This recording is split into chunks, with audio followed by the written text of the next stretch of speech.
Hello प्यारे बच्चों, कैसे हैं आप सभी। आई होप आप लोग बहुत ही बढ़िया होंगे। आज का यह वीडियो आप लोगों के लिए बहुत ही खास होने वाला है। जितने भी हमारे बच्चे बीएससी नर्सिंग कर रहे हैं या नर्सिंग कोई भी कोर्स कर रहे हैं, तो उन लोगों के लिए वीडियो बहुत ही ज़्यादा जरूरी है। आज के इस वीडियो में हम लोग बात करने वाले हैं कि आखिर हमारा एनसीपी डॉक्यूमेंट क्या होता है। एनसीपी डॉक्यूमेंट जो कि हर एक नर्सिंग स्टूडेंट के लिए बहुत ही ज़्यादा जरूरी है जानना, क्योंकि उनके प्रोफेशन में ये एनसीपी बनाना ही पड़ेगा। एनसीपी यानी कि नर्सिंग केयर प्लान डॉक्यूमेंट उनको बनाना ही पड़ेगा। जब भी कोई नर्स किसी पेशेंट का ट्रीटमेंट करने जाती है, ट्रीटमेंट करना होता है, तो सबसे पहला उनका काम होता है एनसीपी डॉक्यूमेंट बनाना। ये एनसीपी डॉक्यूमेंट है क्या, कैसे बनाया जाता है, इसके अंदर किस तरीके का फॉर्मेट होता है, क्या क्या लिखना होता है, तो सारी चीजें आज के इस वीडियो में हम लोग डिस्कस करने वाले हैं। तो पूरा वीडियो देखिएगा, क्योंकि वीडियो के एंड में हम लोग आपको एक ऐसा बोनस टिप्स बताने वाले हैं जो कि आपके प्रैक्टिकल मार्क्स में भी 100% इंप्रूवमेंट लाएगा। तो चलिए वीडियो को स्टार्ट करते हैं। तो सबसे पहले बच्चों हम लोग जान लेते हैं कि आखिर हमारा एनसीपी होता क्या है। एनसीपी बच्चों हमारा नर्सिंग केयर प्लान, यह एक ऐसा डॉक्यूमेंट होता है जो कि हर एक नर्स को बनाना होता है पेशेंट की केयर ट्रीटमेंट चालू होने से पहले। यह डॉक्यूमेंट हमारे पेशेंट के ट्रीटमेंट का ना एक रोड मैप बना के देता है। यह रोड मैप बनने के बाद हम लोग तरीके से, एक अच्छी तरीके से पेशेंट को केयर एंड ट्रीटमेंट प्रोवाइड कर सकते हैं। आप लोगों को इतना तो समझ में आ ही गया होगा कि एनसीपी डॉक्यूमेंट हमारा पेशेंट की ट्रीटमेंट का एक रोड मैप बना के देता है। यह एनसीपी हमारी नर्स बनाती है। तो आप लोगों को भी बहुत ज़्यादा जरूरी है सीखना, क्योंकि आप फ्यूचर नर्सिस हो, तो आप लोगों को जानना और यह बनाना आना ही चाहिए नर्सिंग केयर प्लान। तो बच्चों कौन कौन सी ये बातें हैं जो आपको याद रखनी है, ये कभी आपको भूलनी नहीं है। नर्सिंग केयर प्लान डॉक्यूमेंट बनाने से पहले आप लोगों को ये सारी चीजें याद होनी चाहिए। एक एक करके बता देता हूं क्या ध्यान रखना है। सबसे पहले ध्यान रखना है इंडिविजुअलाइज केयर। इंडिविजुअलाइज केयर आप लोगों को ध्यान में रखना है पेशेंट का एनसीपी डॉक्यूमेंट बनाने से पहले। उसके बाद आपको scientific and systemic approach. Scientific and systemic, जो भी आप लोग पेशेंट को ट्रीटमेंट दोगे,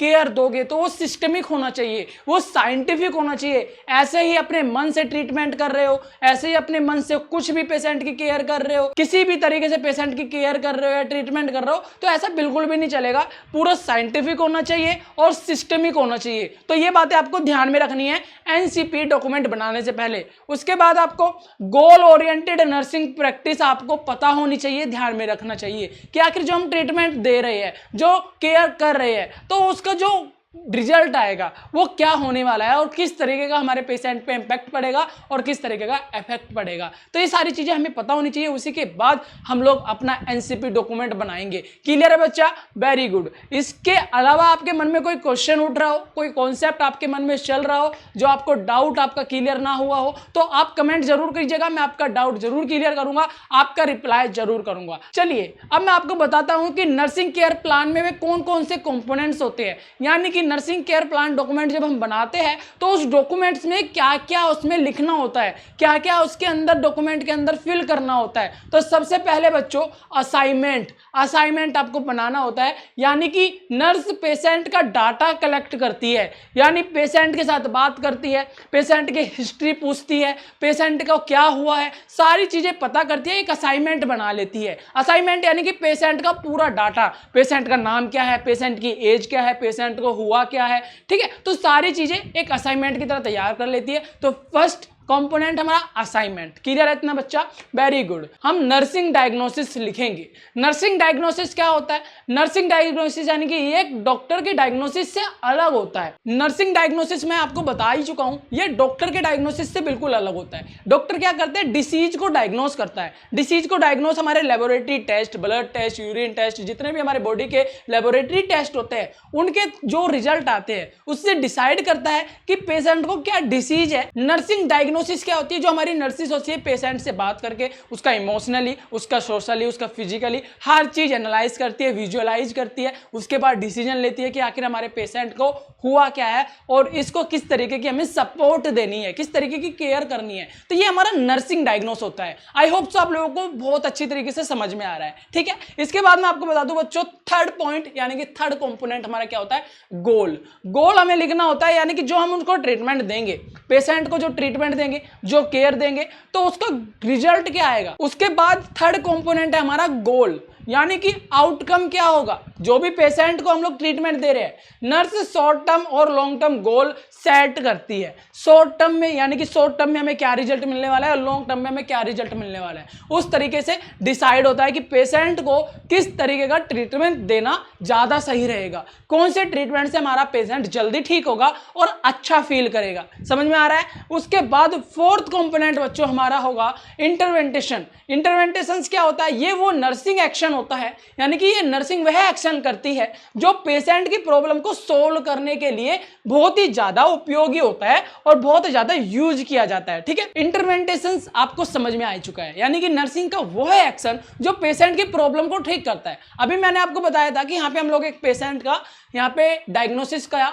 हम लोगों ने असाइनमेंट बनाया जिसमें हमें पता चला कि पेशेंट को चेस्ट पेन है। तो हम लोग इंटरवेंटेशंस में क्या कर रहे हैं, यहाँ पे लिख रहे हैं कि कौन सी एनाल्जेसिक मेडिसिन या इंजेक्शंस क्या देना है, यहाँ पे डिसाइड कर रहे हैं। ठीक है, यानी कि यहाँ पे हमारी नर्स एक्शन ले रही है। पहले एक डॉक्यूमेंट तैयार होगा और इस डॉक्यूमेंट के हिसाब से पेशेंट का ट्रीटमेंट होगा। तो यहाँ पे एनाल्जेसिक लिख दिया गया कि यहाँ पे पेशेंट को एनाल्जेसिक देना है, ये वाली एनाल्जेसिक देना है, पेन किलर देना है, जो भी मेडिसिन देनी होती है वहां पे लिख देगी। उसके बाद जब ट्रीटमेंट चालू होगा, केयर करने चालू होगी, तो यहाँ पे एक्शन लिया जाएगा, यानी कि पेशेंट को एनाल्जेसिक मेडिसिन एडमिनिस्ट्रेट कराई जाएगी ताकि उसका जो चेस्ट पेन है वो कम हो सके। समझ में आ रहा है। इसके बाद आता है हमारा बच्चों इवैल्यूएशन। इवैल्यूएशन हमारा लास्ट कंपोनेंट है, यानी कि लास्ट में हम लोग इवैल्यूएट करते हैं कि जो हम लोगों ने एनाल्जेसिक दिया है, जो हम लोगों ने पेन किलर पेशेंट को दिया है, वो ठीक हुआ भी है या नहीं हुआ।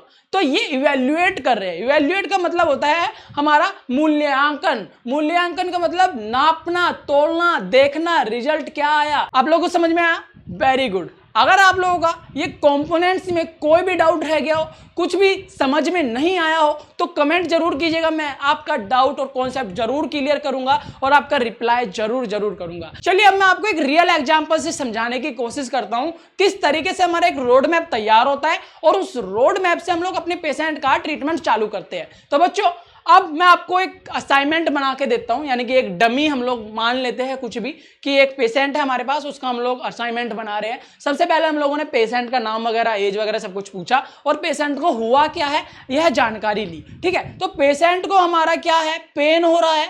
ठीक है, उसने बताया कि मुझे पेन हो रहा है 8/10 आफ्टर एब्डोमिनल सर्जरी, यानी कि पेशेंट की सर्जरी हुई है, उसको पेन हो रहा है। ठीक है, और बीपी उसका 150/90 है और हार्ट रेट उसका 105 है। ठीक है, beat per minute 105 beat per minute heart beat बढ़ी हुई है। क्लियर है? आप लोगों को पता ही है ये हमारी नॉर्मल रेंज कितनी होती है। तो यहाँ पे आप लोगों ने देख लिया है कि हार्ट रेट पेशेंट की बढ़ी हुई है, एब्डोमेन पेन हो रहा है और बीपी भी उनका थोड़ा अप है, थोड़ा सा बढ़ा हुआ है। ठीक है, जैसे कि 80/120 हमारा नॉर्मल रेंज होती है, लेकिन यहाँ पे 90/150 है, तो यानी बीपी हमारा थोड़ा बढ़ा हुआ है। और हमारा हार्ट रेट की नॉर्मल रेंज क्या होती है, 70 to 80 हमारी हार्ट रेट की नॉर्मल रेंज होती है। लेकिन यहाँ पे जो पेशेंट है, पेशेंट की हार्ट रेट कितनी है, 105 बीट पर मिनट। ये हमारी नॉर्मल रेंज से थोड़ी ज्यादा है, यानी पेशेंट की हार्ट रेट बहुत बढ़ी हुई है। यानी पेशेंट का जो हार्ट है, हार्ट की जो हमारी वेसल्स है वो हमारी कॉन्ट्रैक्ट हो रही है, इस वजह से हार्ट रेट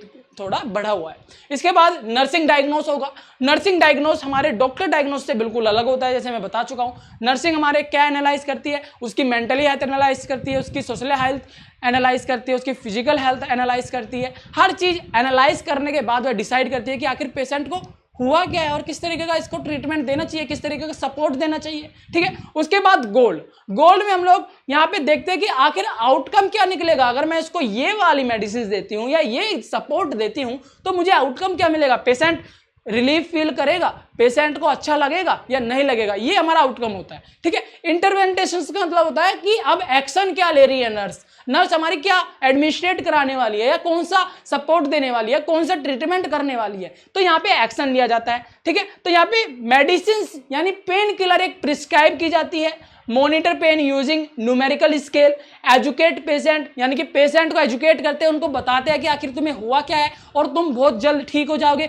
उनको थोड़ा मेंटली भी सपोर्ट देना है, उनको बताना भी है कि आखिर आपको हुआ क्या है। और देन आफ्टर इंटरवेंशन होता है इवैल्यूएशन, यानी कि लास्ट कंपोनेंट हमारा असाइनमेंट का। और ये हमारा असाइनमेंट पूरा रेडी हो गया और after 24 hour patient report pain 210 goal achieve, यानी कि जो हमारा पेशेंट है उसकी नॉर्मल रिपोर्ट आ जाएगी और नॉर्मल रिपोर्ट आने के बाद जो हमारा पेशेंट है वो बहुत अच्छी तरीके से अपने आप को बहुत अच्छा फील करेगा, रिलीफ हो जाएगा उसको। ठीक है, तो ये हमारा कंपोनेंट्स आप लोगों को पता ही चल गया। ये है हमारा नर्सिंग केयर प्लान जो कि पेशेंट के ट्रीटमेंट में हमारा एक रोड मैप तैयार करके देता है। आई होप तो आप लोगों को बहुत ही अच्छी तरीके से समझ में आ रहा है कि आखिर हमारा नर्सिंग केयर प्लान क्यों जरूरी है और नर्सिंग केयर प्लान से इस डॉक्यूमेंट से हमें क्या फायदा होता है। तो बच्चों, हर एक नर्सिंग स्टूडेंट को इनके बारे में पता होना चाहिए, किस तरीके से नर्सिंग केयर प्लान डॉक्यूमेंट बनाया जाता है और किस तरीके से हमारा जो नर्स है वो पेशेंट के ट्रीटमेंट देने से पहले ये नर्सिंग असाइनमेंट को तैयार करती है, नर्सिंग केयर प्लान डॉक्यूमेंट को बनाती है। बोनस टिप्स आप लोगों को बता दूं जिसका आप लोग बेसब्री से इंतजार कर रहे थे। बोनस टिप्स बच्चों जो कि आपके प्रैक्टिकल मार्क्स में 100% इंप्रूव लाएगा, इंप्रूवमेंट जरूर देगा। ठीक है, तो आपका जो एनसीपी यानी कि नर्सिंग केयर प्लानिंग प्रैक्टिकल होगा ना बच्चों, उसमें आप लोगों को स्ट्रॉन्ग होना चाहिए। यहां कुछ गोल्डन टिप्स मैं आपको बता रहा हूं जो कि आप लोगों को स्ट्रॉन्ग बनाएंगे और बहुत अच्छी तरीके से आपको नर्सिंग केयर प्लानिंग डॉक्यूमेंट बनाने में हेल्प करेंगे। सबसे पहले यूज क्लियर हैंडराइटिंग। जब भी आप लोग नर्सिंग केयर प्लानिंग डॉक्यूमेंट बनाओगे तो आपकी जो हैंडराइटिंग है बहुत ही ज्यादा अच्छी होनी चाहिए, साफ सुथरी होनी चाहिए, हर कोई उसको पढ़ सके। अगर आप लोग उपस्थित नहीं हो हॉस्पिटल के अंदर तो दूसरी जो नर्स है, दूसरी जो डॉक्टर है, दूसरे कोई हेल्थ केयर सर्विस प्रोवाइडर है वो आपकी हैंडराइटिंग अच्छी तरीके से पढ़ सके। तो ऐसी हैंडराइटिंग आपकी सुंदर होनी चाहिए। ठीक है, दूसरा है हमारा डायग्नोसिस। डायग्नोसिस जैसे कि हमारा नंदा अप्रूव होना चाहिए। डायग्नोसिस आपका बहुत अच्छी तरीके से होना चाहिए, यानी कि जो आप लोग डायग्नोस करोगे, नर्सिंग डायग्नोस जो मैं आपको बता चुका हूं डॉक्टर डायग्नोस से बिल्कुल अलग होता है। डॉक्टर डायग्नोस हमारा लेबोरेटरी टेस्ट कराता है, लेकिन नर्सिंग डायग्नोस हमारा विजुअली उनको पेशेंट को देखती है, पेशेंट से बात करती है, उनको समझती है, तब जाके डिसाइड करती है। समझ में आ रहा है? तो बहुत अच्छी तरीके से आपका ये डायग्नोसिस होना चाहिए। इस पर आपको वर्क करना है, आपकी स्किल आप पे यहाँ पे इंप्रूव करनी है। ठीक है, तो ये सारा आपका प्रैक्टिस करने से ही आएगा। तो प्रैक्टिस बहुत अच्छी करोगे तो बहुत अच्छा हो जाएगा। इसके बाद आपका इंटरवेंटेशन। इंटरवेंटेशन क्या होता है? इंटरवेंटेशन यानी कि क्या एक्शन लेने वाले हो, पेशेंट को क्या ट्रीटमेंट देने वाले हो। ठीक है, रियलिस्टिक होना चाहिए और अचीवेबल होना चाहिए। ये ऐसे ही नहीं आप लोगों ने एक्शन लिया और उसका कोई भी हमें आउटकम नहीं मिला, रिजल्ट कुछ भी नहीं आया। आपने मेडिसिन तो दे दी लेकिन वो मेडिसिन नहीं दी, सही मेडिसिन बॉडी में नहीं गई, जिसकी वजह से पेन ज्यादा रिलीफ नहीं कर पाया, पेन अभी भी हो रहा है। तो ऐसा बिल्कुल भी नहीं करना है। बहुत अच्छी तरीके से पढ़ाई करके, बहुत अच्छे से समझ के, उसको पूरा रीड करके, एनालाइज करके देन आपको इंटरवेंटेशंस करना है और ये एनसीपी बनाना है, नर्सिंग केयर प्लानिंग करनी है। आई होप तो आप लोगों को समझ में आ रहा है मैं क्या कहना चाह रहा हूँ। अगर कोई भी डाउट या कंफ्यूजन हो रही है तो कमेंट कीजिएगा, मैं आपका कंफ्यूजन जरूर दूर करूंगा और आपका डाउट भी जरूर क्लियर करूंगा। ठीक है बच्चों, इसके बाद बच्चों इवैल्यूएशन बहुत ही अच्छा। इवैल्यूएशन में हम लोगों को पेशेंट का आउटकम जो मिलता है, हमें पेशेंट को हम लोगों ने पेन किलर दी, उससे पेन ठीक हुआ या नहीं हुआ, ये सारी चीजें का पता लगता है। ठीक है बच्चों, वेरी गुड। इसके बाद एनसीपी ओरली एक्सप्लेन करना प्रैक्टिस करें, यानी कि एनसीपी नर्सिंग केयर प्लानिंग को ओरली बताने की प्रैक्टिस करें। जब भी आपके पास एक्सटर्नल आएगा, एग्जामिनर आएंगे, तो आपसे वाइवा के अंदर पूछ लिया जाता है कि एनसीपी बताओ, एनसीपी डॉक्यूमेंट के अंदर कौन कौन से कंपोनेंट होते हैं, एनसीपी क्यों जरूरी है, कैसे बनाया जाता है और इससे क्या होता है। तो ये ओरली बताना सीखो, इस तरीके से एग्जामिनर को इंप्रेस कर सके और बहुत अच्छी तरीके से एनसीपी यानी कि नर्सिंग केयर प्लानिंग डॉक्यूमेंट को डिस्क्राइब कर सके। आई होप सो आज का यह वीडियो आप लोगों को बहुत कुछ सिखा के गया है, बहुत कुछ नया बता के गया है। एनसीपी के बारे में किन किन बच्चों को पता था, किन किन बच्चों को नहीं पता था, वह जरूर कमेंट कीजिएगा। अगर आपका कोई भी कंफ्यूजन या डाउट हो वो बच्चा भी कमेंट कीजिएगा, मैं आपका डाउट और कंफ्यूजन जरूर क्लियर करूंगा। मैं मिलूंगा एक और ऐसी प्यारी सी वीडियो में, तब तक के लिए थैंक यू।